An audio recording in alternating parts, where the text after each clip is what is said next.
বাচ্চারা নুডলস খুব পছন্দ করে। আর তাই যখন না তখনই নুডলস চেয়ে বসে থাকে। তো এখন ঘরের মধ্যে তো থাকতে হবে, তাই না? এখন যদি না থাকে তখন কি করবেন আপনি? তো এই যে আমার মতো শর্টকাট নুডলস রান্না করে দিতে পারেন। তো ঘরে যদি থাকে একটু আটা বা ময়দা তাহলে কিন্তু এই নুডলসটা আপনি ঘরে রান্না করতে পারেন। খুবই মজার। তো এখানে কিন্তু আমি আটা ছিল আর আটাটাকে একটু লবণ দিয়ে গুলিয়ে নিয়েছি ঠান্ডা কাঁচা পানি দিয়ে। তো একদম নরমাল ঠান্ডা পানি দিয়ে গুলিয়ে নিয়েছি। আর একটু পাতলা করেই গুলিয়েছি দেখতেই পারছেন। আর সেটা কিন্তু এরকম একটা পানির বোতলে ভরে নিয়েছি। আর এই যে মুখাটা ছিল মুখটা সেটা কিন্তু একটু ছিদ্র করে নিয়েছি। আর এই যে দেখতে পাচ্ছেন চিকন করে ঢেলে দিচ্ছি।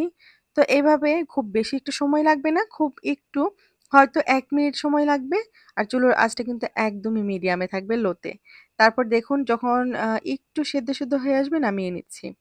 তো এইভাবেই কিন্তু আমার যতগুলো লাগবে আমি তৈরি করে নিচ্ছি। মাত্র ১ কাপ আটাতে আমি কিন্তু অনেকগুলো তৈরি করে ফেলেছি। তো বাচ্চারা খুব চাইছিল নুডলস খেতে। ভাবলাম যে আজকে নতুন কিছু করা যাক।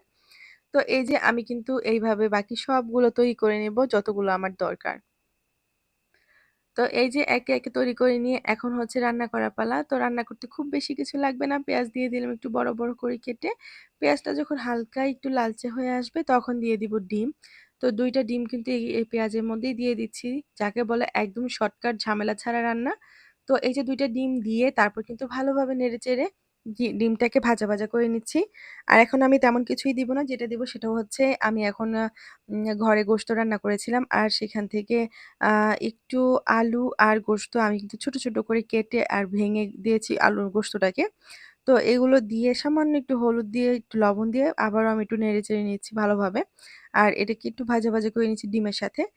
তো এই যে সবকিছু ভাজা হয়ে গেলে একটু জিরে ফাঁকি দিয়ে দিলাম। দিলাম একটু চাট মসলা। দিয়ে তারপর কিন্তু আবার একটু নাড়াচাড়া করে দিয়ে দিলাম সেই হাতে তৈরি করা নুডলস যেগুলো আমি হাতে বানিয়েছি। তো এরকম করে খুব সুন্দর করে হাতে বানানো নুডলস দিয়ে কিন্তু ঝটপট যখন ইচ্ছে তখনই রান্না করতে পারেন। তো আমি এখানে যেহেতু তরকারি রান্না করেছিলাম, গোশত ছিল তো তার জন্য একটু দিয়েছি আলু গোশত। আর না হলে কিন্তু ডিম দিয়ে এরকম করে রান্না করলেও অনেক মজা। তো দেখতে পাচ্ছেন একদম ঝরঝরে হয়েছে। আর সেই সাথে কালারটা কি মাশাআল্লাহ এসেছে আমি ক্যামেরাতে বোঝাতে পারছি না। কারণ বাস্তবে কালারটা আরো বেশি সুন্দর হয়েছে। তো এই যে বাচ্চারা যে কি পছন্দ করেছে আর এই যে গাছের ধনিয়া পাতা দিয়ে দিলাম একটু সুন্দর ফ্লেভার এর জন্য। তো এইভাবেই কিন্তু আপনারা চাইলেও খুব ঝটপট তৈরি করতে পারেন আমার মতো বুদ্ধি খাটিয়ে। আর এই বুদ্ধিটা কিন্তু আমি নিজেও আসলে আমার মাথার না, এটা আমি দেখেছিলাম একটা ভিডিওতে। যার জন্য ভাবলাম একটু ট্রাই করে দেখি না কেন? তো দেখলাম একদম ফার্স্ট ক্লাস হয়েছে নুডলসটা। তো এই যে একে একদম নামিয়ে বাচ্চাদের সামনে দেওয়ার পর এটা আর যেমন থামার নয়, যতটুকু ছিল এক বসাতেই শেষ করে ফেলেছে। তো যাই হোক সবাই অনেক ভালো থাকবেন। এরকম নতুন ভিডিও যখন আমি করি তখনই কিন্তু আপনাদের সাথে আমি শেয়ার করি।